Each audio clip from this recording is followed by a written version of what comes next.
everyone, welcome to my channel.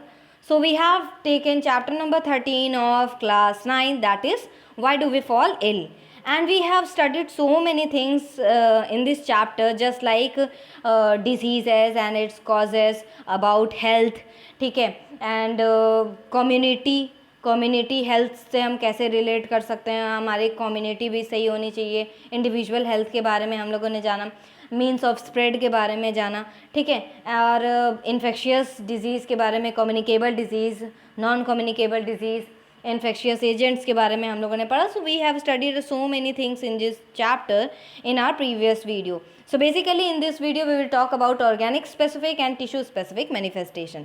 Basically manifestation का मतलब होता है कि sign that something is happening, मतलब कि वो साइन दिखाना कि हाँ कुछ हो रहा है, मतलब हमारी बॉडी में या कहीं पे भी कुछ हो रहा है, ठीक है. तो होता क्या है कि सबसे बड़ा क्वेश्चन यही अराइज होता है कि ये माइक्रोब्स जो होते हैं वो इतने छोटे से होते हैं और हमारी बॉडी तो इतनी बड़ी होती है, मतलब अगर आप सपोज़ ये हमारी बॉडी और ये इतने छोटे से हैं, एकदम हमें दिखाई भी नहीं देते हैं, तो इतनी बड़ी बॉडी में अगर वो जा रहे हैं तो वो कैसे वर्क कर रहे हैं. और इतनी बड़ी बॉडी में तो यहाँ पर मान लीजिए आपका हेड है और मान लीजिए यहाँ पर आपके हैंड्स हैं और ये लेग्स है आपके, तो वो कहाँ वर्क कर रहे हैं और ये आपके ऑर्गन सिस्टम पूरे वर्क कर रहे हैं. तो बेसिकली वो वर्क कहाँ पर कर रहे हैं, मतलब अगर हमारी बॉडी में वो जा रहे हैं, ठीक है, तो वो हमारी बॉडी में जा करके किस पार्ट पे इफेक्ट डालेंगे, ठीक है, हमारे किस ऑर्गन पे, हमारे किस टिश्यू पे वो वर्क करेंगे, ठीक है. तो ये सारे क्वेश्चंस अराइज होते हैं. और सबसे बड़ी बात कि do all microbes go to the same tissue, कि मतलब मान लीजिए डिफरेंट ये माइक्रोब्स हैं, क्या वो जा कर के स्टमक पे या क्या वो जा कर के केवल हेड पे या लेग्स पे या आपके हाथ के टिश्यूज़ पे या हार्ट के टिश्यूज़ पे वो अटैक करेंगे या क्या चीज़ होगा. तो here we will discuss about that, ठीक है कि ये माइक्रोब्स हमारी बॉडी में करते क्या हैं और जाते कहाँ पर हैं. तो बेसिकली देखिए डिफरेंट स्पीशीज़ के माइक्रोब्स होते हैं और वो हमारी बॉडी में डिफरेंट पार्ट्स में जाते हैं, ठीक है. अब ये होता कैसे है, होता क्या है कि सबसे बड़ी बात कि एंट्री पॉइंट का ध्यान रखना होता है. Entry point in the sense कि माइक्रोब्स को कौन सा एंट्री पॉइंट हमारी बॉडी पार्ट का मिल रहा है. सिंपल सी चीज़, मान लीजिए कि अगर आपका ये हेड है, ठीक है, ये आपकी आँख है और ये आपका, ठीक है, और ये आपका माउथ है, तो होगा क्या कि मान लीजिए अगर आपके नोज़ के थ्रू वो जा रहा है, ठीक है, आपने एयर ली और उसमें कुछ माइक्रोब्स प्रेजेंट हैं और वो एयर के थ्रू जा रहे हैं, तो इसका मतलब है एंट्री पॉइंट उसको नोज़ मिल गया. तो बेसिकली मतलब होगा क्या, ठीक है. तो सिंपल सी बात है कि वो हमारे कहाँ पर अफेक्ट करेंगे, लंग्स में अफेक्ट करेंगे. अभी हम लोग कोविड-19 का एग्जांपल ले करके चलते हैं, करंट सिचुएशन से ये सारी चीज़ों को करेक्ट करते हुए चलेंगे. So you will be able to understand the things very easily, ठीक है. जैसे कि अभी हम कोविड की बात करते हैं तो एवरीबडी सेज कि we have to put a mask on our face, ठीक है, एवरीबडी सेज, ठीक है. या गवर्नमेंट की गाइडलाइंस में भी है कि we have to put mask wherever we are going, we have to maintain some social distancing also, na. So what we have to do is that why they are saying us to put a mask, because it is an infectious disease or it can travel through nose also, na. If somebody sneeze, कोई भी sneeze कर देगा या कुछ भी होगा तो वो हमारी बॉडी, हमारे नोज़ के थ्रू वो एंटर कर सकता है और वो हमारे लंग्स को अफेक्ट कर रहे हैं, ठीक है. रेस्पिरेटरी सिस्टम ही तो हमारा ख़राब हो रहा है ना, ब्रीदिंग प्रॉब्लम हो रही है ना. कोविड में ब्रीदिंग प्रॉब्लम भी तो हो रही है और आपको कफ कोल्ड हो रहा है और फीवर आ रहा है, ठीक है. तो हमारे लंग्स को वो ख़राब कर रहा है, तो उसको एंट्री पॉइंट क्या मिला, नोज़ मिल गया ना. इसी तरीके से आपको तो इससे क्या है कि कुछ लोग अगर और भी बैक्टीरियल डिजीज़ है तो ट्यूबरक्लोसिस वगैरह भी हो सकता है. अभी तो जो कोविड का चल रहा है तो वो तो एक वायरल है, ठीक है, वायरस है, ओके. फिर उसके बाद अगर हम बात करें तो अगर उसको एंट्री पॉइंट माउथ मिल गया, ठीक है, उसको एंट्री पॉइंट अगर माउथ मिल गया तो वो हमारे तो it can stay in the gut lining और टाइफॉइड जैसी बीमारियां हो सकती हैं. इसी तरीके से ये भी हो सकता है कि धीरे धीरे करके कोई ऐसी डिजीज़ है वो ऐसे लीवर के थ्रू फिर लीवर में हो जा रही है, फिर हमें जॉन्डिस वगैरह हो जा रही है, ठीक है. तो इस तरीके से बहुत सारी ऐसी डिजीज़ेज है जो एयर के या वाटर के थ्रू या बहुत सारी चीज़ों के थ्रू हो रही हैं, ठीक है। अब कुछ ऐसे डिजीज़ेज़ होती हैं जो सेक्सुअल कॉन्टैक्ट के थ्रू होती हैं, तो जैसे कि HIV के बारे में है, ठीक है। तो ये सेक्सुअल ऑर्गन के थ्रू होता है and it will spread to lymph node, फिर उसके बाद सारी बॉडी में वो स्प्रेड कर जाता है, ठीक है। इसी तरीके से अगर हम मलेरिया की बात करें तो मॉस्किटो से होता है, ठीक है। मॉस्किटो से होगा, फिर धीरे धीरे करके वो लिवर पे भी इफेक्ट डालता है और हमारे RBC पे भी इफेक्ट देखने को मिलता है हमारे ना, फिर प्लेटलेट्स भी कम होने लगती हैं, ठीक।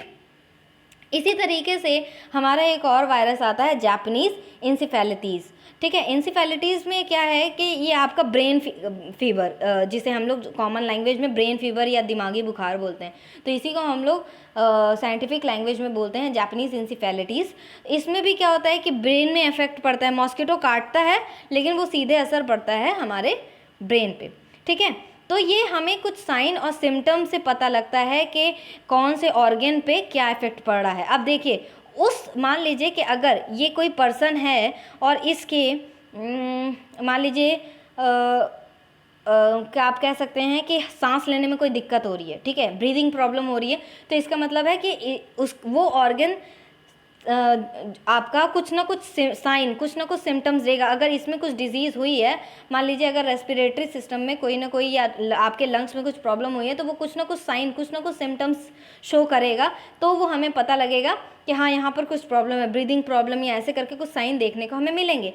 जैसे कि अगर लंग्स टारगेट होता है तो हमें, अगर मान लीजिए कोई माइक्रोब्स है जो हमारे लंग्स को टारगेट किया है, तो फिर क्या होगा, हमें सिम्टम्स कैसे दिखाई देंगे, ब्रीदिंग प्रॉब्लम होगी, कफ प्रॉब्लम हो सकती है, ठीक है। अगर लिवर टारगेट किया गया है, मतलब हमारे लिवर पे इफेक्ट हुआ है किसी का, तो किसी बैक्टीरिया का या किसी वायरस का, तो फिर जॉन्डिस हो सकता है, ठीक है। और हमें क्या चीज़, थोड़ा सा येलो, जॉन्डिस में स्पेशली क्या होता है, आपका हीमोग्लोबिन कम होने लगता है, और क्योंकि हीमोग्लोबिन से ही आपके ऑक्सीजन ट्रैवल कर पाते हैं, तो फिर धीरे धीरे ऑक्सीजन की भी कमी होने लगेगी और आप ब्रीदिंग, मतलब आपको सांस लेने में भी दिक्कत आएगी, साथ ही साथ आप थोड़ा सा काम करेंगे टायर्ड फील करेंगे और वॉमिटिंग जैसा फील होगा, कुछ भी खाएंगे, और साथ में क्या आपका जो फेस है वो और पूरी बॉडी है वो पेल येलो, मतलब येलो हो जाएगी, ठीक है। अगर आपके ब्रेन पे अगर किसी वायरस ने या बैक्टीरिया ने टारगेट किया है, तो आपको हेडेक होगा, वॉमिटिंग हो सकती है, अनकॉन्शियसनेस, बेहोशी वगैरह आ सकती है, तो ये सारी चीज़ें हो सकती हैं। तो हम इमेजिन कर सकते हैं what is the symptom and science of the infection will it be if we know what the target tissue और organ is and the function are carried out by that tissue. Basically होता क्या है कि हमें इन्हीं सब चीज़ों से पता लगता है कि हमारे कौन से ऑर्गन पे कहाँ पर इफेक्ट हुआ है, ठीक है। बहुत सारे ऐसे इफेक्ट्स देखने को हमें मिलते हैं, बट हमारा जो इम्यून सिस्टम है, ठीक है, वो क्या करता है, जैसे ही कोई बैक्टीरिया या वायरस बाहर से आता है, ठीक है, वो क्या करता है कि वो उससे लड़ने के लिए अपने कुछ सेल्स तैयार करने लगता है, ठीक है।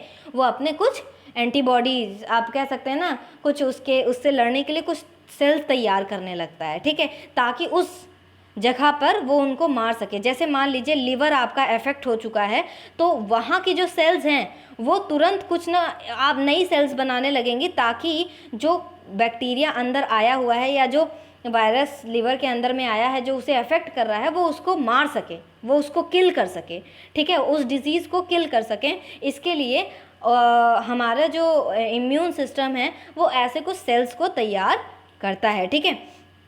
तो इस प्रोसेस को बेसिकली बोला जाता है इन्फ्लामेशन।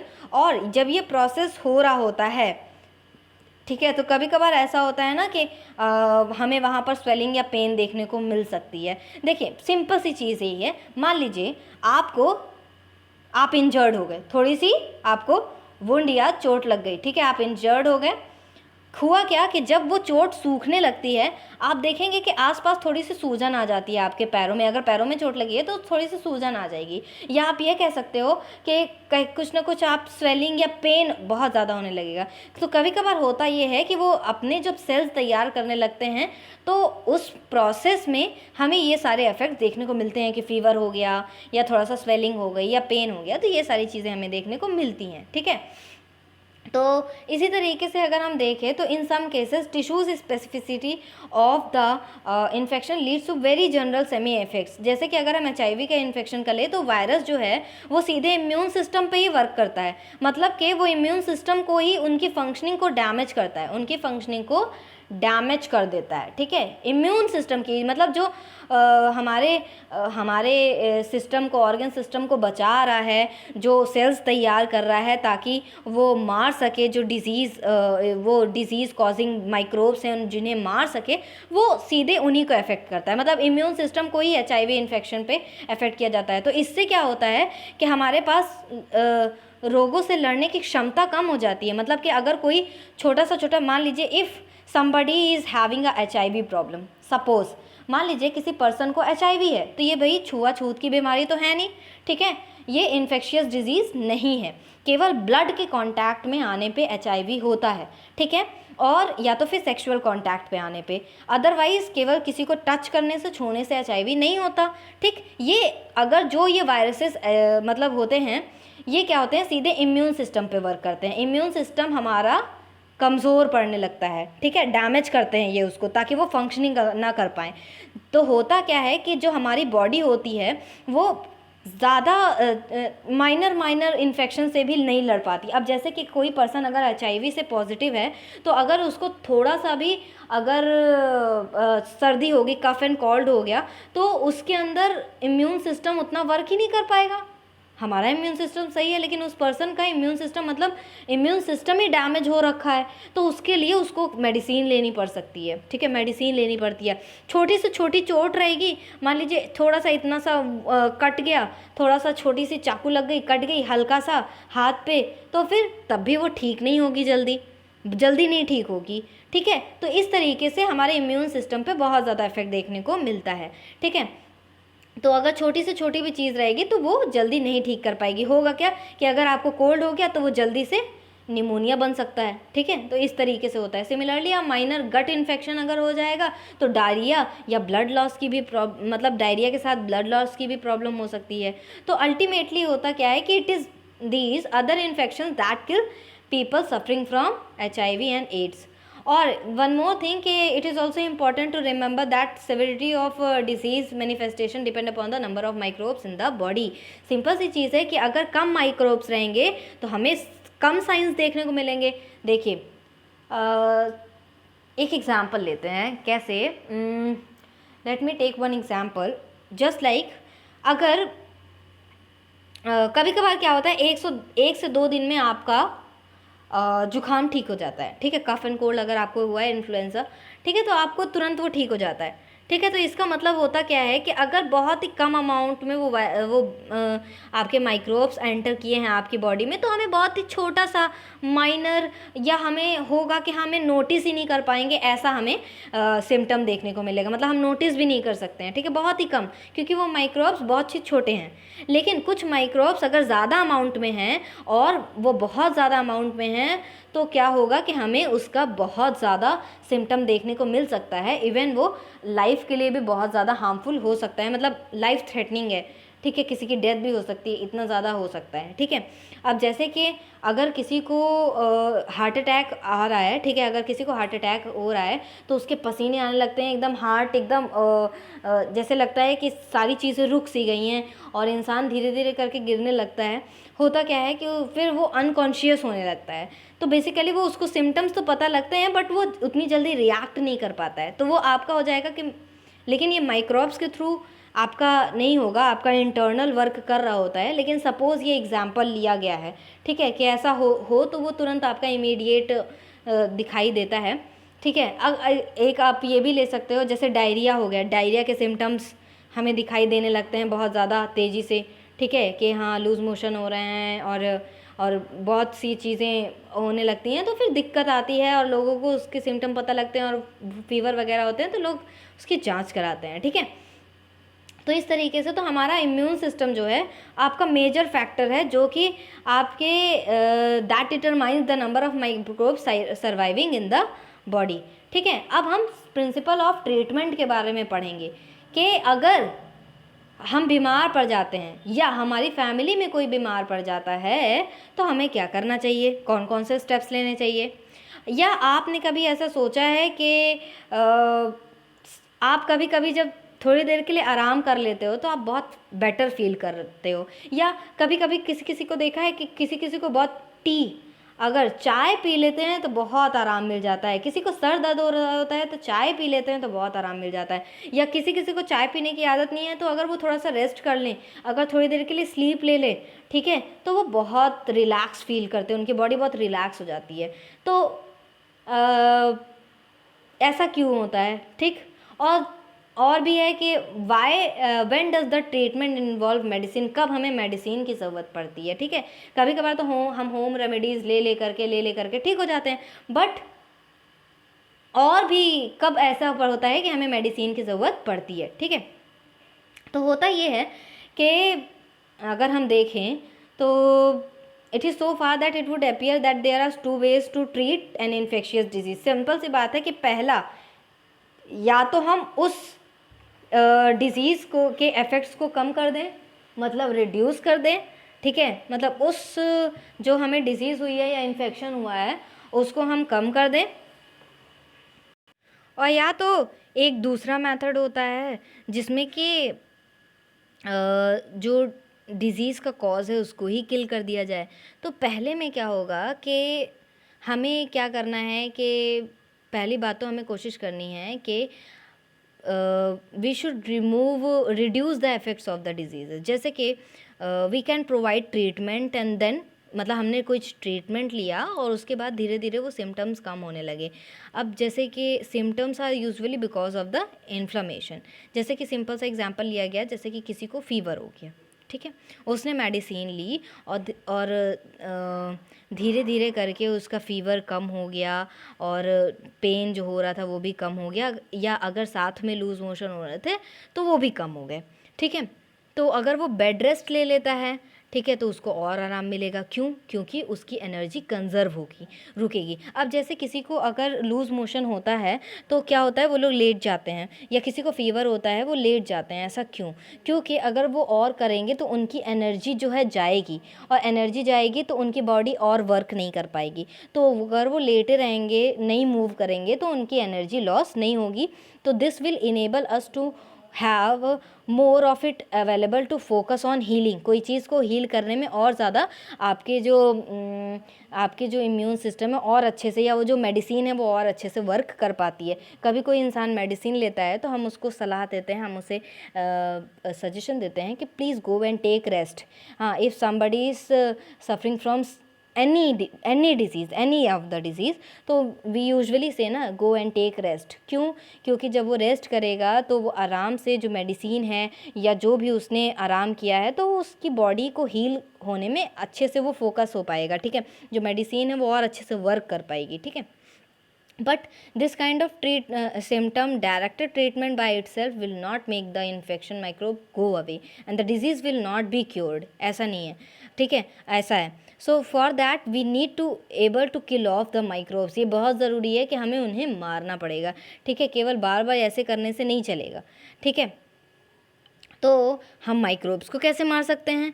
तो सिंपल सी बात है, या तो हम मेडिसिन लें, मतलब एंटीबैक्टीरियल या एंटीवायरल या एंटीवायरस कोई मेडिसिन लें और मारें। क्योंकि अगर बैक्टीरिया के से अगर हमें हुआ है, क्योंकि जितने भी माइक्रोब्स हैं उनको अभी मैंने कहा कि कुछ फंजाई हैं, कुछ बैक्टीरिया के थ्रू हुए हैं, और कुछ वायरसेस के थ्रू हुए हैं, और कुछ प्रोटोजोआ के थ्रू हुए हैं, ठीक है।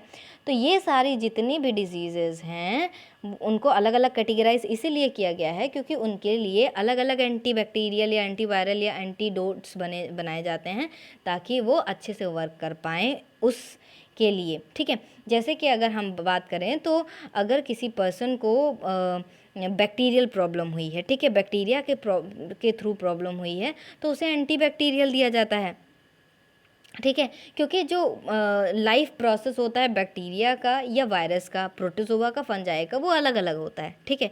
तो जो प्रोसेस का पाथवे होगा वो भी थोड़ा डिफरेंट होगा या अलग होगा, ठीक। तो होता क्या है कि अगर हमें पहली बात तो ये जानना है कि जैसे कि अगर सिंपल सी बात है, अगर ले लेते हैं जैसे कोई सेल है, अगर वो कोई सेल है और that cell make new substance by mechanism different from that used by bacteria, we have to find a drug that blocks the bacterial synthesis pathway. मान लीजिए सपोज सिंपल सी चीज़ है, मान लीजिए आपको कोई बैक्टीरियल डिजीज़ हो गई, ठीक है, सिंपल लैंग्वेज में अगर देखें तो कोई आपको बैक्टीरियल डिजीज़ हो गई। अब आपको क्या करना है, एक एंटीबैक्टीरियल लेना है। एंटीबैक्टीरियल मतलब एंटीबैक्टीरियल या एंटीबायोटिक लेना है, जो आप अगर उसे खाएं तो हो क्या कि जो बैक्टीरियाज़ हों वो उनको मार दें, ठीक है। और सिंपल सी और उसके साथ साथ ये भी है कि बैक्टीरिया को तो ब्लॉक ही कर दे, बैक्टीरिया का पाथ तो ब्लॉक ही कर दे। मतलब कि अगर बैक्टीरिया आपके बॉडी में ट्रैवल करके पूरी बॉडी को नुकसान पहुंचा रहे हैं तो उसका पाथवे तो वो रोक ही दे। साथ में ही हमें अपनी बॉडी का भी ध्यान देना है कि वो हमारी बॉडी पे इफ़ेक्ट नहीं कर पाए, ठीक है। If I will talk about the current situation, तो कोविड-19 की अगर हम बात करते हैं तो अभी रिसेंटली बहुत सारी जगहों पर वैक्सीनेशन का प्रोसेस चल रहा है, बहुत लोग ट्राई कर रहे हैं वैक्सीन के लिए। बट ऐसा नहीं है, वी ऑल नो कि दैट इज़ अ वायरस, ठीक है, वो कोरोना एक वायरस है, ठीक है, कोविड-19 एक वायरस है, वी ऑल नो, ठीक। बट क्या है कि हमें ये भी देखना है कि हम ऐसी दवाई बनाएं जो उसको भी मार दे और हमारे बॉडी को भी इफ़ेक्ट ना करे, उसका कोई साइड इफ़ेक्ट हमारी बॉडी पे ना हो, ठीक है। तो बैक्टीरियाज़ में होता क्या है कि बैक्टीरियाज़ में आपकी सेल वॉल होती हैं, हमारे पास नहीं होती हैं, तो वो आराम से ब्लॉक कर सकता है, या एंटीबायोटिक हम देंगे तो बहुत आसानी से काम कर सकता है, जो कि हम एंटीबायोटिक से बहुत ज़्यादा फेमिलियर हैं भी। अब अगर मलेरिया जो है प्रोटोजोआ है, ठीक है, प्रोटोजोआ के थ्रू होता है, तो हमें उस तरीके के ड्रग्स लेने पड़ेंगे, ड्रग्स मतलब मेडिसिन लेने पड़ेंगे, या इस तरीके के एंटीडोट लेने पड़ेंगे, एंटीबॉडीज़ लेने पड़ेंगे ताकि वो उसको मार सके, ठीक है। इसी तरीके से क्योंकि एंटीवायरल मेडिसिन जो होती हैं वो थोड़ी सी हार्डर होती हैं एंटीबैक्टीरियल से, क्योंकि जो हमारे अगर हम बात करें वायरसेस की, तो वायरसेस का काम क्या होता है, वो हमारी बॉडी में जा कर के हमारे ही फंक्शन को ख़राब करते हैं और हमारे ही लाइफ प्रोसेस को, जैसे कि वो हमारी बॉडी में जब तक वो बाहर रहेंगे तब तक वो नॉन लिविंग है, लेकिन जैसे ही उनको एक होस्ट बॉडी मिलता है, जैसे ही वो हमारी बॉडी में एंटर करते हैं, वो अपना मैकेनिज़्म स्टार्ट कर देते हैं, उनका खुद का एक मैकेनिज़्म वो तुरंत स्टार्ट कर देंगे जैसे ही they enter our cell, and हमारी ही मेडिसिन को they uses our machinery for their life process, ठीक है, अपने लाइफ प्रोसेस के लिए हमारी मशीनरी को वो यूज़ कर सकते हैं। तो वो थोड़ा ज़्यादा टफ होता है हमारे लिए, उनके लिए उस तरीके की दवाइयाँ बनाना, बिकॉज वो हमारी बॉडी पे इफेक्ट डाल सकते हैं, ठीक है। तो this means that there are relatively few viruses specific targets to aim at. Despite this limitation there are now effective antiviral drugs, बहुत सारे हैं, बट इतने भी नहीं हैं, बट जितने हैं बहुत ज़्यादा इफ़ेक्टिव हैं, वो हमारी बॉडी पे उतना इफेक्ट नहीं डालेंगे, ठीक है, उस हिसाब से बनाया गया है। For example drugs that keep HIV infection under control, अभी तक HIV के लिए कोई भी दवाइयाँ नहीं बनी हैं, ठीक है। अगर हम लोग कहें तो इसका प्रॉपर दवाई हमें नहीं मिल पाई है, लेकिन हमने कुछ ऐसे ड्रग्स बनाए हुए हैं, मतलब साइंटिस्ट ने ऐसे कुछ ड्रग्स बनाए हुए हैं ताकि इनके वायरसेस को कंट्रोल में किया जा सके, ठीक है। इनको पूरी तरीके से तो नहीं मार सकते, लेकिन इनको कंट्रोल में किया जा सकता है। तो अभी इस तरीके की मेडिसिन अभी नहीं बन पाई है, ठीक है, या अभी नहीं देखने को मिली है, ठीक है। सो हमें इस तरीके के मेडिसिन या इस तरीके के ड्रग्स बनानी हैं जो कि हमारे वायरसेस या हमारे बैक्टीरिया को मार भी दें और उसका हमारे ऊपर कोई इफ़ेक्ट भी ना पड़े, साइड इफ़ेक्ट भी ना हो, ठीक है। तो इस चीज़ का भी ध्यान देना पड़ता है, ठीक है। So our last topic is principle of prevention, and we will see in this topic in our next video, okay. So please if you like my video, please like, share and subscribe, and see you in the next video. Thank you.